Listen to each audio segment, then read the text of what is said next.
Pemberton and the Forgotten Star, a bedtime story by Michelle Emerson. Read by Beverly Chen. Hello, little dreamers. If you love cozy bedtime stories like this one, be sure to like and subscribe so you never miss an adventure. Now, snuggle in, get comfy, and let's begin. Adventures are funny things.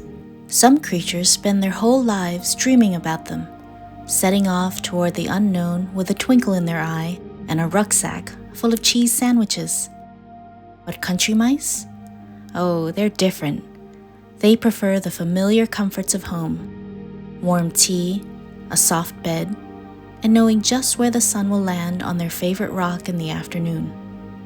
Take Pemberton, for instance, a plain brown mouse, perfectly content with his little burrow on a gentle hill overlooking a quiet pond.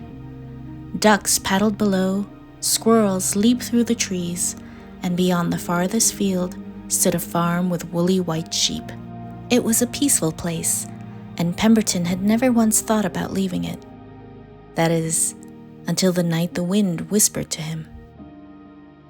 Pemberton was sitting outside his burrow, sipping warm clover tea, when the wind curled around him like a ribbon and carried a soft, silvery voice. "Find the forgotten star." Pemberton twitched his whiskers. "A star? What business do I have with a star?" He took another sip of tea and decided it was none of his concern. But that night, he couldn't sleep. He tossed, he turned, and every time he closed his eyes, he saw a tiny flickering light, lost and lonely, longing for the vast sky. With a determined sigh, he pulled on his old sturdy felt hat, wrapped himself in his warm wool cloak, and stepped outside. Word of his adventure spread quickly. The ducks gathered at the pond's edge, murmuring amongst themselves, before old Mr. Mallard flapped forward and presented Pemberton with a sturdy walking stick. "Every adventurer needs a good stick," he said, puffing out his chest. Then the squirrels scampered down from the trees, chattering excitedly. "You'll need food too," they said, and pressed into his paws a sturdy loaf of acorn flour bread, wrapped neatly in a crisp leaf. Pemberton's heart swelled. He wasn't used to grand goodbyes, but it warmed him from the inside out. With a deep breath, he took his first step beyond the familiar path, and his adventure began. Pemberton followed the whispering wind down the hill and past the pond, his new walking stick tapping lightly on the ground. After some time, he stopped beneath a tall oak tree and unwrapped the acorn bread. It smelled nutty and rich, and as he took a bite, he thought, "Well, if nothing else, I'll have had a fine meal today." Further along, he spotted a patch of sweet wild strawberries, their ruby-red skins glistening in the sunlight. He picked a few, savoring their burst of juicy sweetness. Then he reached a crystal-clear brook, the water dancing over smooth stones. Kneeling down, he cupped his paws and took a sip, the coolness refreshing him for the road ahead. Little by little, the world beyond his hill didn't seem so scary after all.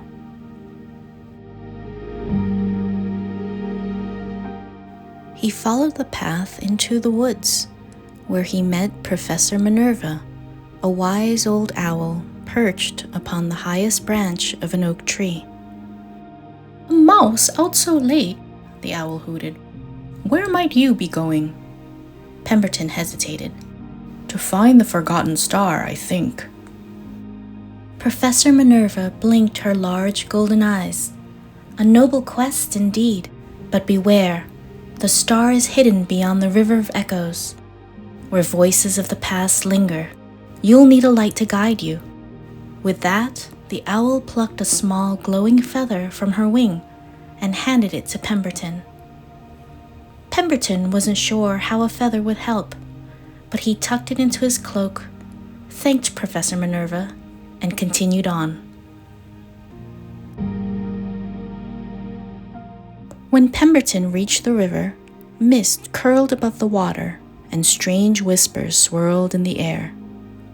"Turn back, lost forever, no way across." Pemberton's ears flattened, but he squared his shoulders. "Nonsense," he huffed. "I may not be an adventurer, but I know a trick when I hear one." Remembering the feather that Professor Minerva gave him, he took it out of his cloak, stuck it on top of his walking stick, and held it up. And suddenly, the whispers faded into soft, singing winds. The mist parted, revealing an old wooden bridge stretching across the water. Pemberton scurried over quickly, not eager to linger. Beyond the river, the land rose into rolling hills, and there among the grasses, thousands of fireflies twinkled like fallen stars. Pemberton watched as they flickered in patterns, forming words in the night air. "Follow the light where the sky meets the earth." Pemberton scratched his head beneath his hat. That must mean the tallest hill. So he climbed. Higher and higher, past sleepy wildflowers and moonlit rocks, until he reached the very top.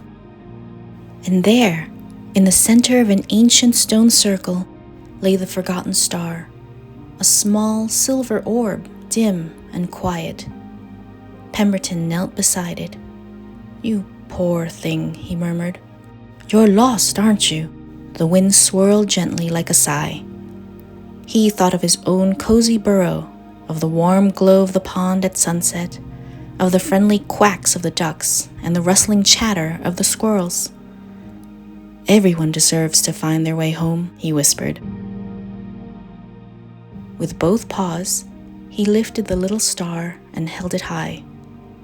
The moment he did, the wind whirled into light, and the star rose into the sky, glowing brighter and brighter, until it found its place among the others.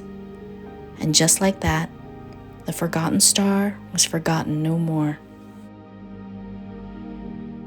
As Pemberton made his way home, the world felt a little brighter. The fireflies danced in joy. The river of echoes was calm. And by the time he reached his burrow, the star twinkled brightly above his own hill, as if thanking him. Pemberton sighed in relief, took off his hat, and curled up in his soft nest. "Well," he yawned, "I suppose one adventure wasn't so bad." And with that, the country mouse drifted into the coziest sleep, dreaming of the star that had finally found its way home. The end. And now, dear listener, it's your turn to rest. Close your eyes, snuggle up, and let the stars twinkle just for you. Tomorrow will be a wonderful day, perhaps even an adventure of your own. Good night, little dreamer. Sleep well.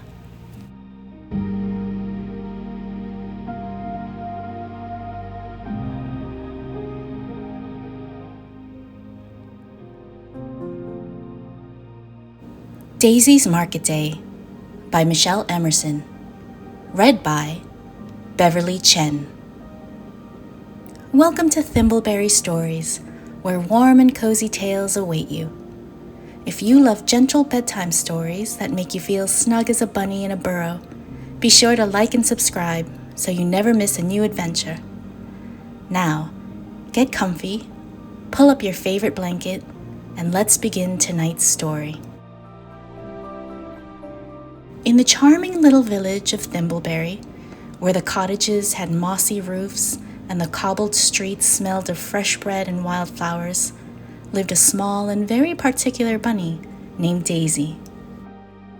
Every Saturday morning, Daisy fluffed her ears, straightened her apron, and grabbed her woven basket. Then she hopped out of her home. It was market day, the best day of the week. "I mustn't dawdle," Daisy said to herself as she tied on her little bonnet. "I have very important things to buy today. With a determined wiggle of her nose, she set off down the winding path to Thimbleberry Market.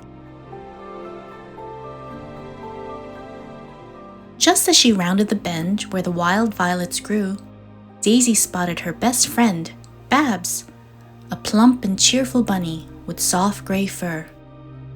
Babs was carrying her own little basket and humming a happy tune.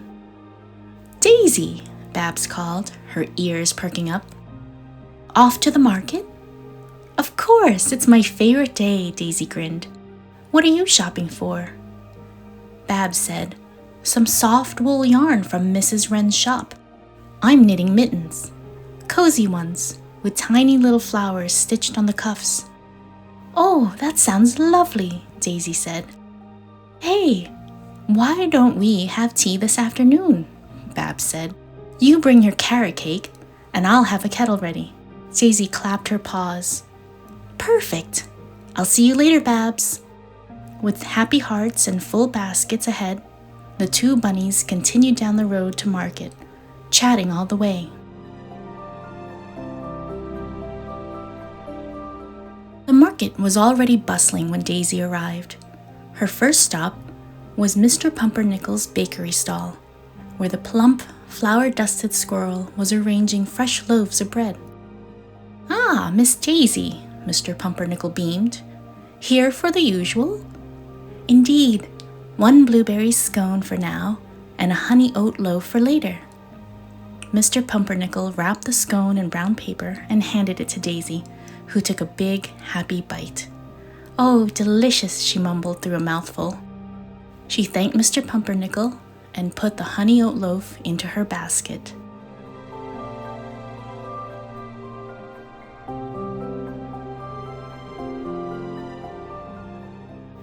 Next, Daisy stopped at Mrs. Wren's general store, where Mrs. Wren was hurrying back and forth, helping customers.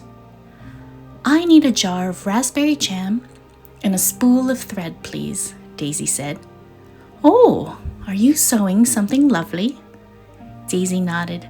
"A new apron with tiny daisies embroidered on the pocket." "How fitting," Mrs. Wren said. "Oh, and take a peppermint for the road." Daisy tucked it into her apron pocket, her whiskers twitching happily.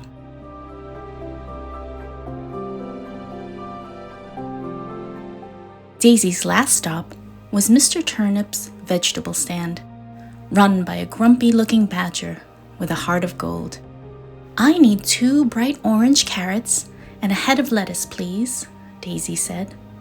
Mr. Turnip grumbled, though Daisy knew that was just his way. "Carrots are especially good today. Grew myself." "They do look splendid," Daisy agreed. When she mentioned she was making carrot cake, Mr. Turnip perked up.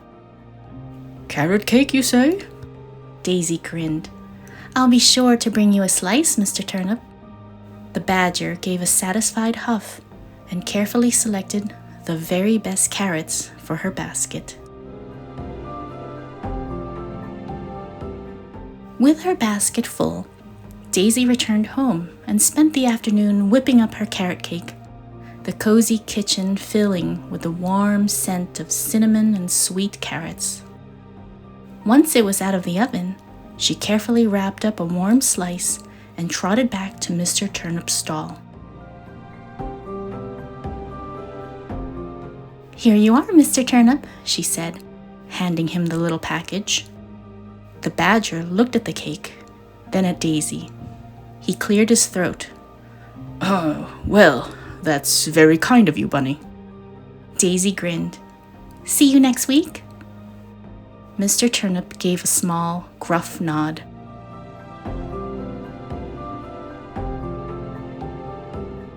Next, she made her way to Babs's house, where the kettle was already whistling. The two bunnies spent a wonderful afternoon together, sipping warm tea and nibbling on carrot cake, chatting about knitting, garden plans, and what they might bake next week.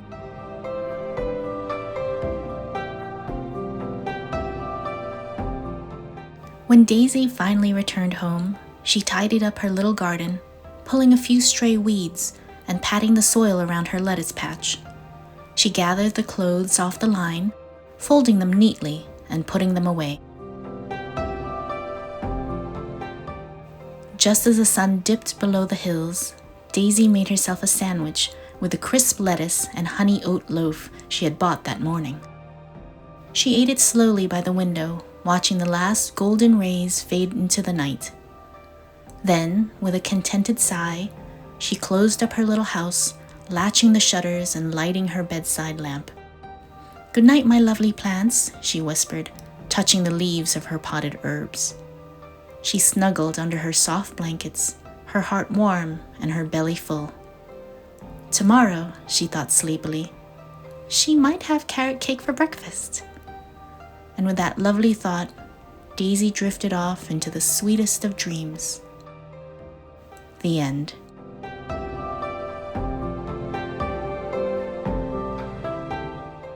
And now, dear reader, it's your turn to rest. Close your eyes, snuggle up, and let the stars twinkle just for you. Tomorrow will be a wonderful day, perhaps even an adventure of your own. Good night, little dreamer. Sleep well.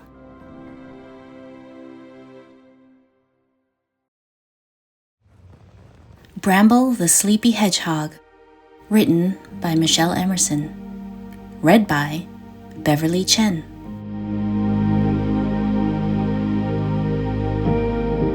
Welcome to Thimbleberry Stories, where warm and cozy tales await you. If you love gentle bedtime stories that make you feel snug as a bunny in a burrow, be sure to like and subscribe so you never miss a new adventure. Now, get comfy, pull up your favorite blanket, and let's begin tonight's story.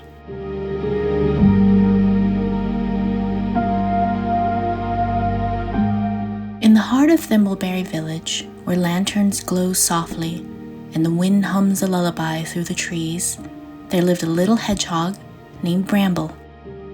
Bramble loved cozy things, fluffy moss beds, warm cups of chamomile tea, and the soft hush of falling leaves. But there was one problem. Bramble just couldn't fall asleep tonight. His little home was snug, his blankets were tucked, and the moon was high, but still he tossed and turned. The stars twinkled, the crickets chirped, but sleep wouldn't come. So, he decided to take a midnight stroll. With a tiny yawn, Bramble padded out of his house, his paws rustling the leaves.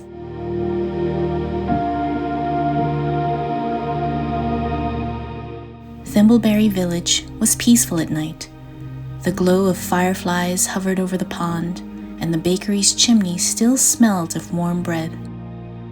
As he wandered, Bramble saw Miss Magpie sitting on an old wooden fence, her feathers fluffed against the cool air. "Can't sleep?" she chirped sleepily. Bramble nodded. "Try counting the fireflies," Miss Magpie suggested before tucking her head under her wing.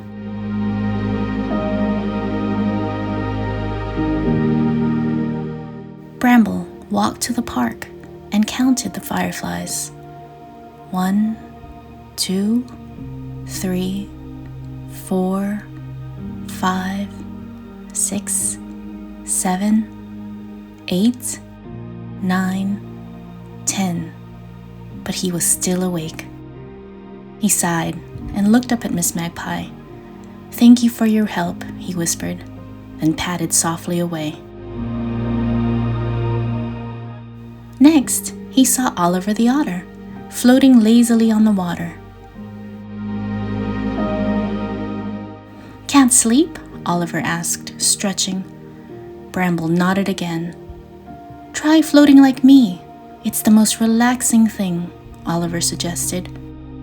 Bramble waded into the cool water and drifted, floating along next to Oliver.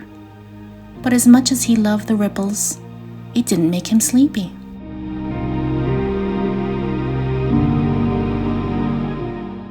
"Thank you, Oliver," Bramble said as he climbed back onto the shore. Still restless, he wandered on and came across Marigold the moth, fluttering near a lantern's golden glow. "Oh, "Oh, Bramble, why are you awake?" Marigold asked, her delicate wings shimmering in the light. "I just can't sleep," Bramble sighed. "Maybe you need a bedtime story," Marigold suggested, folding her wings. "When I was just a caterpillar, my grandmother told me the tale of the moonflower, a blossom that only opens when the world is still and quiet."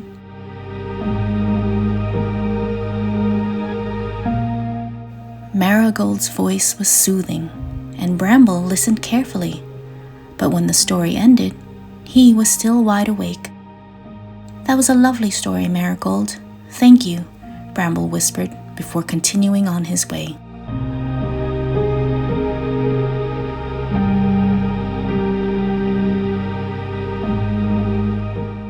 A little farther down the path, Bramble found Toad, sitting in a lily pad in his garden. "Can't sleep?" Toad asked in his croaky voice. Bramble nodded. "Try taking 10 deep breaths. Feel your paws on the earth. Feel the night around you, and let it slow you down," Toad advised, demonstrating a long, deep breath. Bramble tried, breathing in, breathing out. But his thoughts still whirled and wiggled. "Thank you for your advice," Bramble said, his voice growing sleepier. Finally, he wandered down a path and found Humphrey the tortoise. "Can't sleep, young one?" Tortoise said, his voice slow and warm as summer sunshine. Bramble nodded. Humphrey chuckled. "Then let me tell you a secret, Bramble. Sleep isn't something you chase. It's something you invite in, like a guest at your door." Bramble blinked sleepily. "How do I invite sleep?" "You must be still and welcome it with a peaceful heart. Listen to the night. Breathe in the cool air. Feel the hush of the world as it rests." Bramble did just that.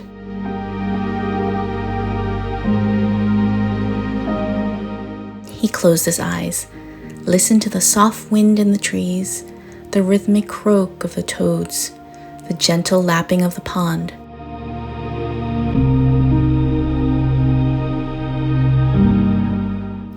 His little paws curled beneath him, and his quills settled like a soft, spiky blanket. And just like that, sleep came, tiptoeing in. Miss Magpie sighed in her sleep. Oliver floated gently on the pond. Marigold dozed on a branch. Toad smiled from his garden. Humphrey gave a slow, wise nod. Bramble had finally found his way to dreamland, and in the hush of Thimbleberry Village, all was well. The end.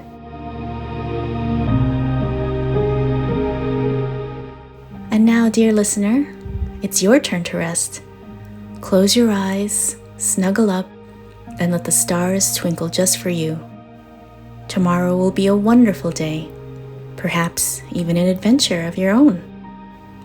Good night, little dreamer. Sleep well.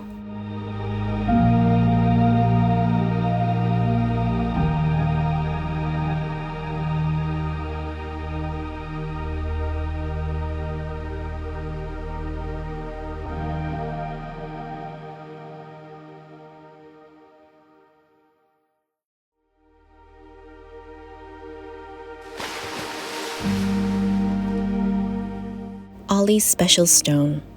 Written by Michelle Emerson. Read by Beverly Chen.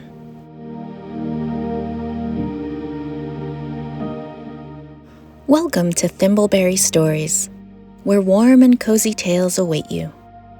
If you love gentle bedtime stories that make you feel content as an otter lazily drifting down a river, be sure to like and subscribe so you never miss an adventure.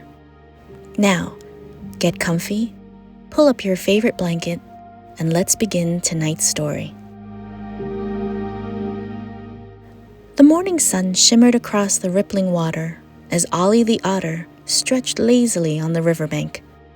It was a beautiful day in Thimbleberry Hollow. The kind of day that made the river sparkle and the soft breeze rustle the reeds just right. Ollie reached into the pouch on his belly, the warm, familiar spot where he always kept his favorite stone. But when his paw met nothing but fur, he sat up quickly, his heart skipping a beat. His special stone was gone. Not just any stone, his favorite stone. The one that was smooth to the touch, just the right size to hold, and perfectly round. He had found it when he was just a little otter, and from that moment on, it had been with him everywhere. He tapped it against a dock when he thought, twirled it between his paws when he listened to stories, and tucked it safely in his pouch when he swam. And now, it was missing. Ollie took a deep breath and dived beneath the river's surface, swimming down to the sandy bottom, where pebbles and shells rested among the swaying plants. He searched, peeking under smooth stones, sifting through the sand with his paws, and checking the spots where he liked to play. But his special stone was nowhere to be found. When he surfaced, he floated for a moment thinking. Then, with a determined nod, he made up his mind. If he couldn't find his old stone, he would find a new one that felt just as perfect.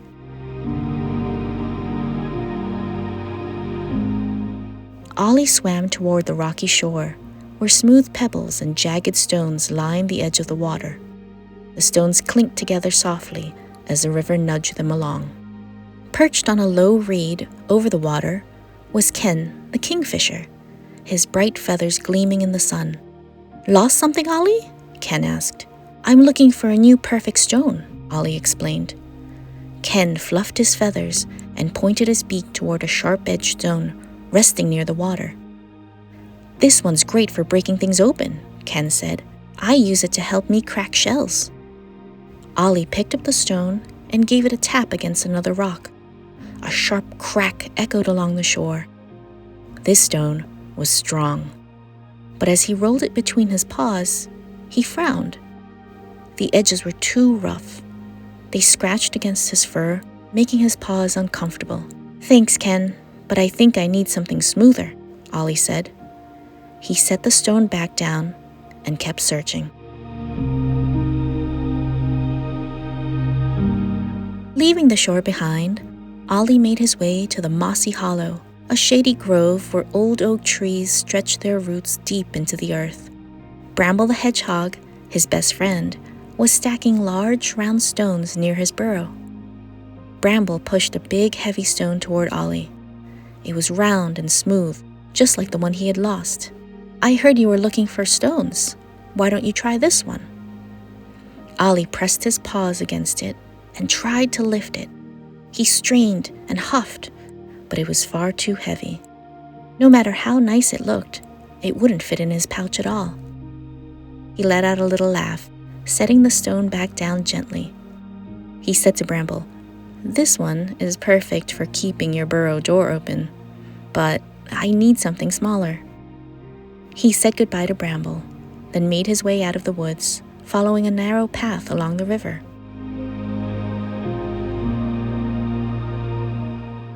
As Ollie followed the winding path, he spotted Felton the frog, sitting comfortably on a smooth, flat stone near the river's edge. Felton hopped aside and nudged the stone toward him. "I heard you were looking for a special stone. Take a look at this one." Ollie picked it up and rubbed his paws over its silky surface. It felt wonderful, cool and polished like the river had softened it over time. But as he turned it over, he noticed something was missing. The stone was too thin and not quite round enough. It wasn't the right shape to feel good in his paws, and it wouldn't fit snugly in his pouch. "Sorry, Felton, I don't think this is the right one." Felton yawned and shrugged. "Not the one? Keep looking." Ollie placed the stone back and continued on his way.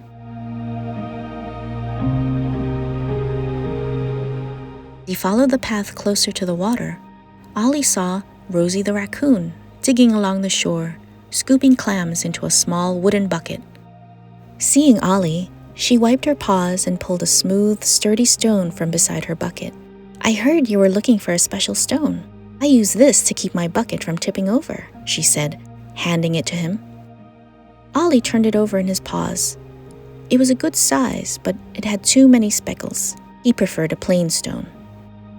"Thanks, Rosie, but I think I need something simpler," he said, handing it back. Rosie nodded. "I understand. Good luck. I hope you find it." With that, Ollie padded on, still searching.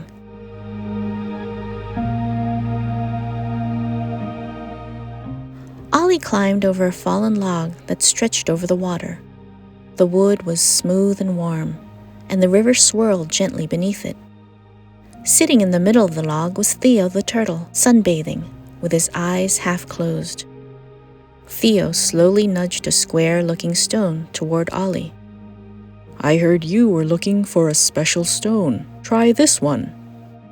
Ollie picked it up, but as soon as he felt its sharp corners, he knew it wasn't quite right. Then, something caught his eye. A small, round stone resting beside Theo's shell.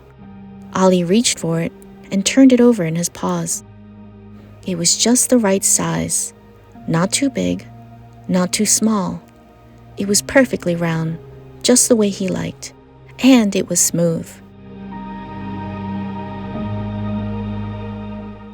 With a happy sigh, he tucked the stone into his pouch.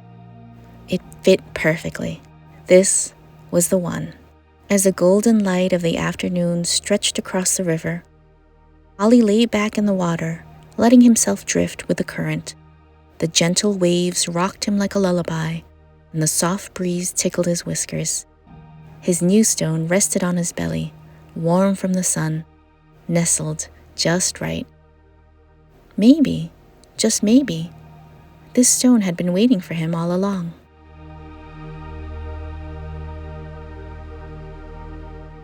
And now, dear listener, it's your turn to rest. Close your eyes, snuggle up, and let the stars twinkle just for you. Tomorrow will be a wonderful day, perhaps even an adventure of your own.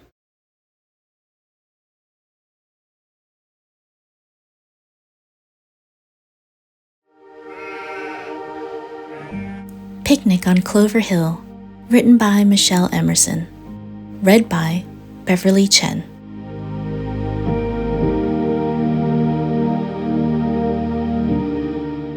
Welcome to Thimbleberry Stories, where warm and cozy tales await you. If you love gentle bedtime stories that make you feel warm and cozy, like fresh-baked carrot cake, be sure to like and subscribe so you never miss a new adventure. Now, get comfy, pull up your favorite blanket, and let's begin tonight's story.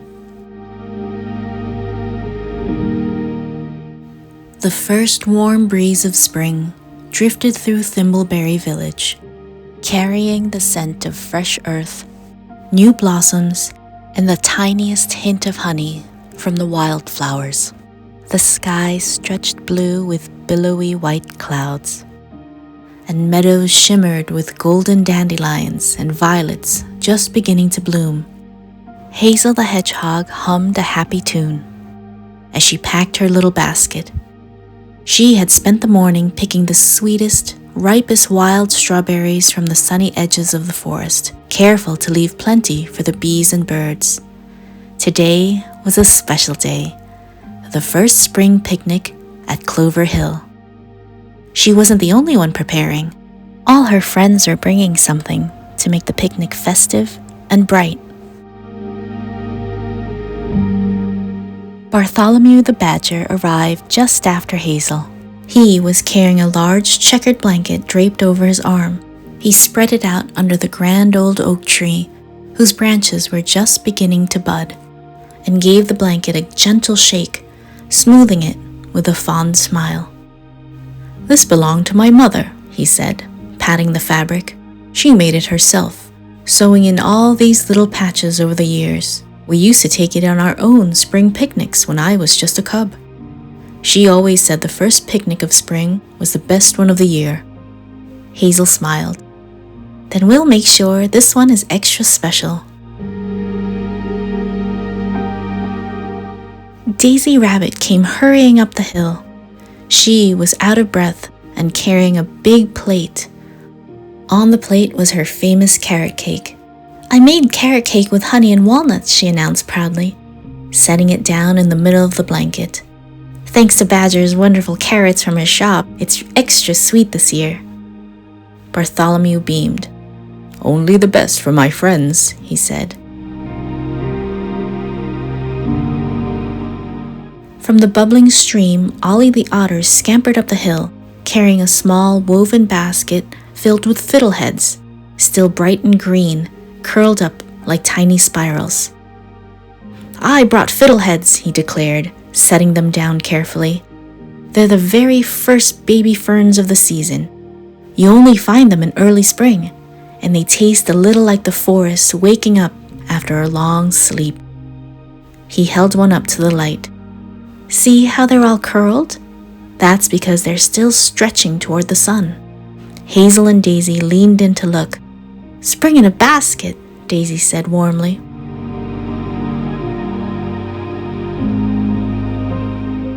Next came Gilbert, the gopher, his paws clutching a lovely clay pot with a crocus plant blooming inside.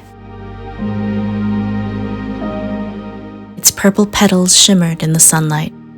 For you, Hazel, he said, placing it gently in her paws. I found it while digging up one of my hidden nut stashes. Thought you might like to plant it in your garden so it can bloom again next year. Oh, Gilbert, Hazel said, touched by the gift. It's beautiful. Now I'll have a little bit of this picnic to remember every spring.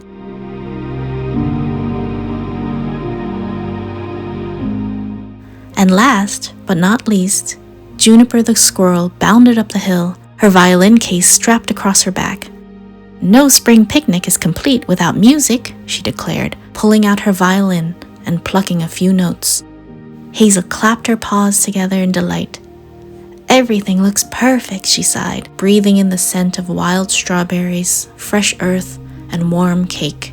The friends settled down, sharing stories of the first butterflies they had seen that morning, and the sound of frogs singing in the pond. They passed around slices of Daisy's carrot cake, nibbled on the fiddleheads, and popped wild strawberries into their mouths, savoring their sweetness. Then, as the afternoon sunlight dappled through the oak trees' branches, Juniper lifted her violin and began to play a soft, light melody, the kind that danced on the breeze like petals in the wind. The tune wove through the picnic like golden thread, wrapping them all in the warmth of the first true day of spring.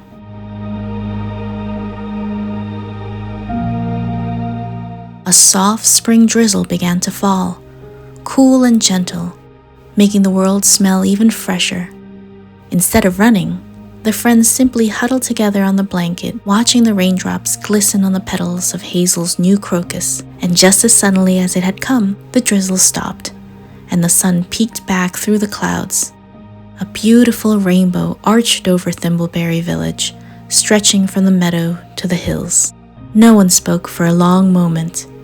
They just breathed it in. The smell of rain, the sound of birds singing again, and the feeling of warmth in their hearts. This, Hazel said at last, is the most perfect spring picnic we've ever had. And all her friends agreed. That evening, as the fireflies began to twinkle and the sun dipped behind the hills, the friends packed up their baskets and blankets, their bellies full and their hearts even fuller. And as they walked home, the first stars twinkling above, they carried the sweet memory of a spring afternoon filled with music, laughter, and the magic of Thimbleberry in bloom. The end. And now, dear listener, it's your turn to rest. Close your eyes, snuggle up, and let the stars twinkle just for you. Tomorrow will be a wonderful day, perhaps even an adventure of your own. Good night, little dreamer. Sleep well.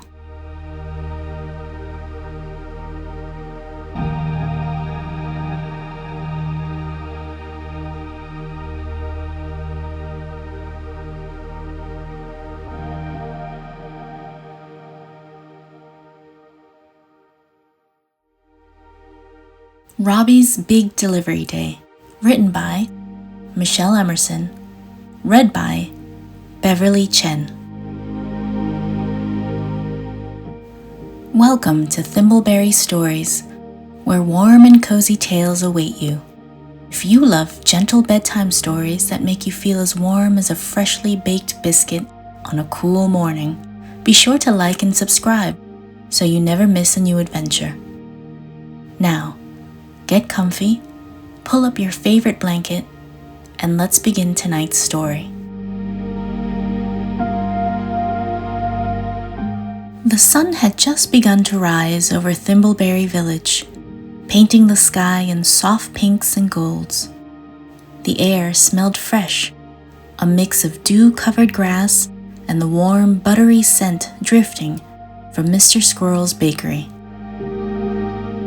Inside the bakery, Robbie Beaver stood by the counter, stretching his paws as Mr. Squirrel bustled about, packing up the morning's baked goods.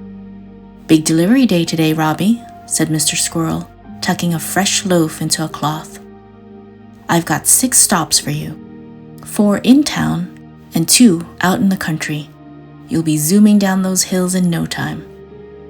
Robbie grinned. He loved the long rides through the countryside best of all. Mr. Squirrel handed him the list. 1 honey oat loaf for Daisy Bunny. Chet the Chipmunk requested 3 nutty sticky buns. Some berry muffins for Deirdre Duck. Otis Owl wanted crunchy seed biscotti. Pemberton Mouse wanted cinnamon twists. And Catherine Cat wanted buttermilk biscuits. Robbie adjusted the wooden crate on the back of his bicycle, carefully stacking the boxes inside. He climbed onto the seat, gave a final wave to Mr. Squirrel, and pedaled off down the cobbled road. Daisy Bunny's cottage sat at the edge of the village, surrounded by a neat little garden, bursting with marigolds and lavender. Robbie parked his bicycle by the gate and knocked on the round wooden door. The door swung open, and Daisy Bunny beamed. "Oh, my honey oat loaf! I've been waiting for this all morning." She took the golden brown loaf, sniffing it happily. "Come inside for a cup of tea, Robbie." Robbie shook his head. "Can't today, Daisy. Got lots of deliveries, but maybe next time." Daisy handed him a tiny jar of wildflower honey as a thank you. "For your biscuits later."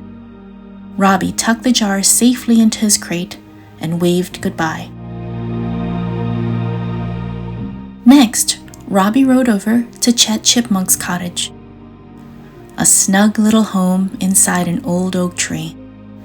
Chet zipped outside as soon as Robbie arrived. "Sticky buns? Did you bring my sticky buns?"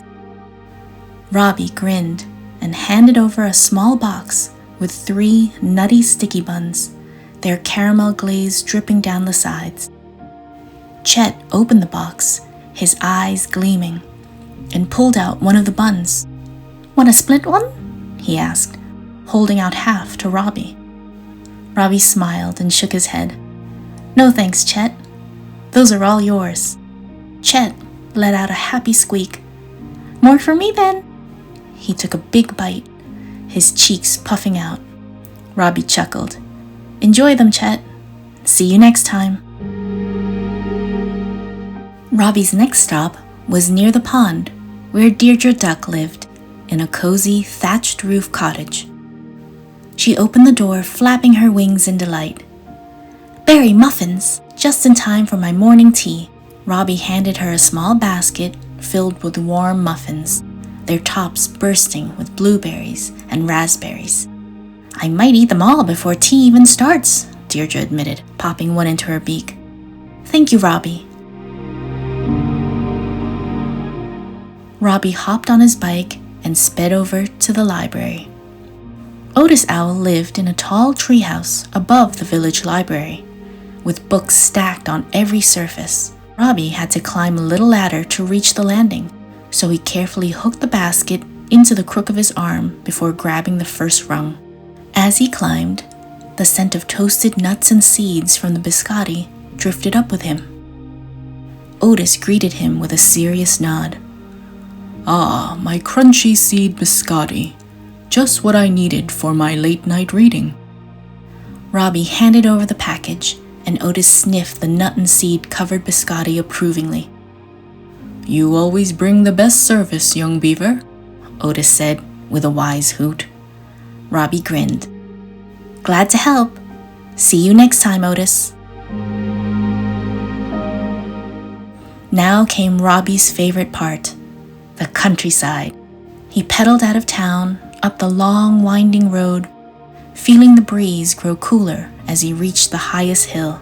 He took a deep breath, and then with a push, sped down the hill at full speed. Whee! The world blurred as he raced past rolling meadows, wildflowers, and tall golden fields. His wooden crate bumped behind him, but Robbie knew just how to keep his balance. At the bottom of the hill, nestled near the old stone bridge, sat Pemberton Mouse's tiny burrow. Robbie parked his bicycle and crouched down, knocking gently on the tiny door. Pemberton peeked out, blinking. "Ah, cinnamon twists, I hope." Robbie handed him the warm, spiraled pastries, dusted with sugar and cinnamon. Perfect for a cozy afternoon," Pemberton said, setting out 2 tiny teacups. "Would you like to join me for a sip of tea?" Robbie hesitated. "I'd love to, but I've got one more delivery. Next time, though?" Pemberton smiled. "It's a promise." The last stop was Catherine Cat's cottage, perched near a blackberry thicket at the farthest end of the countryside. Catherine lounged on her porch, stretching lazily. "Robbie, you're right on time." Robbie handed her the final box. "Fresh buttermilk biscuits, just as you like them." Catherine sniffed the biscuits and purred. These will be perfect with fresh cream. You work so hard, Robbie. You should take a rest." She handed him a handful of plump, juicy blackberries. "For the ride home." Robbie popped one in his mouth. They were sweet and warm from the sun. "Thanks, Catherine. I'll see you next time." With all his deliveries done, Robbie turned his bicycle back toward Thimbleberry Village. The sun was higher now, the fields glowing warm and golden. He pedaled up the last big hill, his legs working hard, but he didn't mind. At the top he paused and looked out over the village below. He grinned, feeling happy and proud. Then, with one last big push, he zoomed back down the hill, heading for home, ready for another delivery day tomorrow. Whee! The end.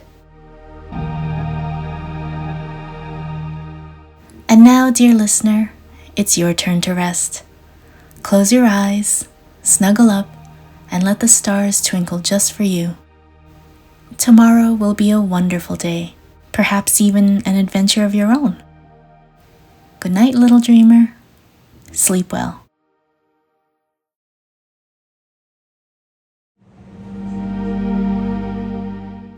The Clog at the Mill, a story by Michelle Emerson. Read by Beverly Chen. Welcome to Thimbleberry Stories, where warm and cozy tales await you. If you love gentle bedtime stories that make you feel as snug as a tree frog in his workshop, be sure to like and subscribe so you never miss a new adventure. Now, get comfy, pull up your favorite blanket, and let's begin tonight's story.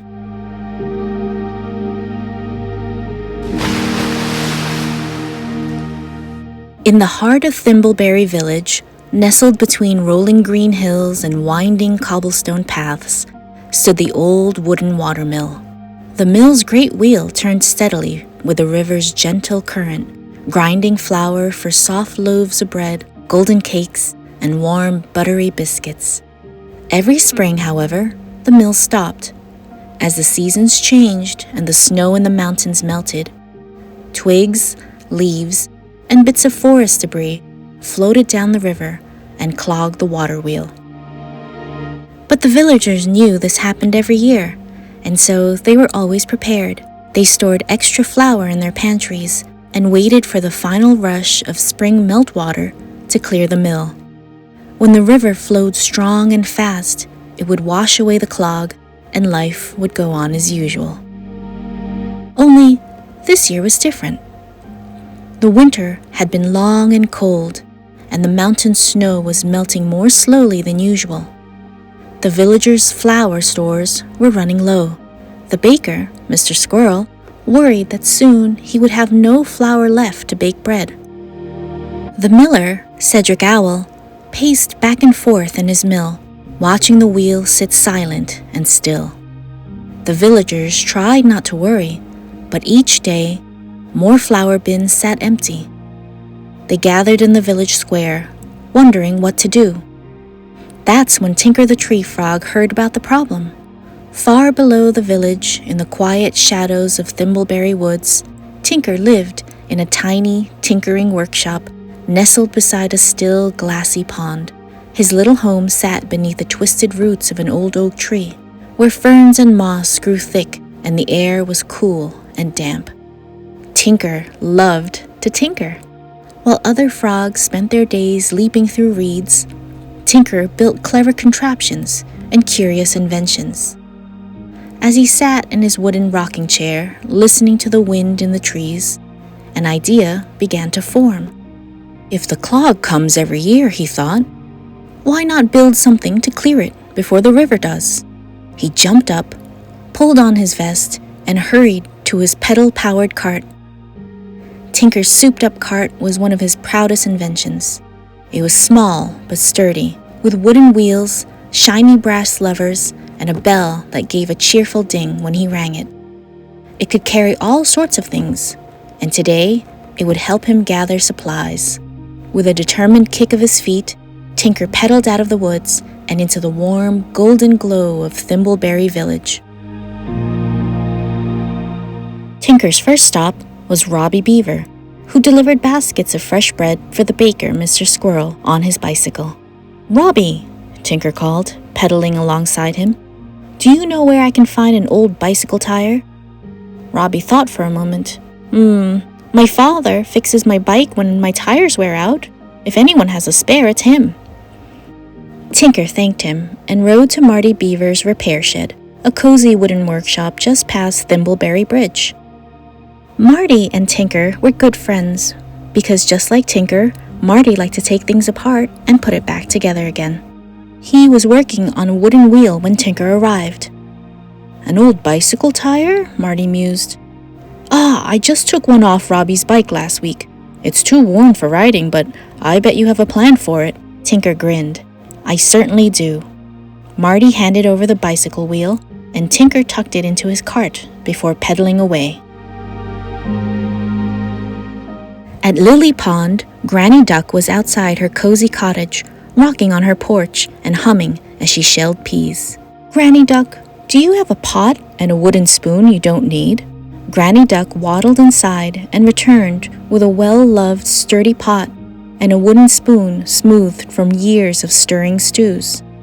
"These have served me well," she said. "Now let them serve you." Tinker placed them gently in his cart and waved goodbye as he pedaled away. By the bubbling river, Ollie Otter lay stretched out on a dock, watching the water ripple.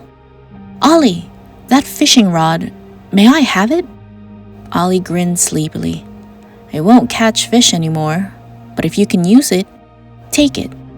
Tinker thanked him and tucked it safely into his cart. At Humphrey's bookshop, the kind old tortoise rummaged through his desk and pulled out a tarnished pocket watch. "The time is always wrong," he said, "but the gears still turn." Tinker thanked him and added it to his growing collection of parts. At the riverbank, Bella Beaver was admiring her latest dam when Tinker arrived. "Bella, your vines are the strongest I've ever seen. May I have a few?" Bella smiled and pulled a bundle of sturdy, twisting vines, placing them into Tinker's cart. "Go build something wonderful, Tinker." That night, beneath a blanket of stars, Tinker worked by the glow of the firefly lantern. By morning, the Mill Saver 3000 was ready. The next day, the villagers gathered at the mill, hopeful but unsure. Tinker's contraption sprang to life. The gears turned the bike wheel, which activated the fishing line, which lowered the pot into the water. The wooden spoon helped to clear debris as the pot collected the twigs and leaves. The mill creaked back to life and the villagers cheered. Tinker wiped his hands and smiled, knowing that Thimbleberry Village would always have warm bread on their tables. The end.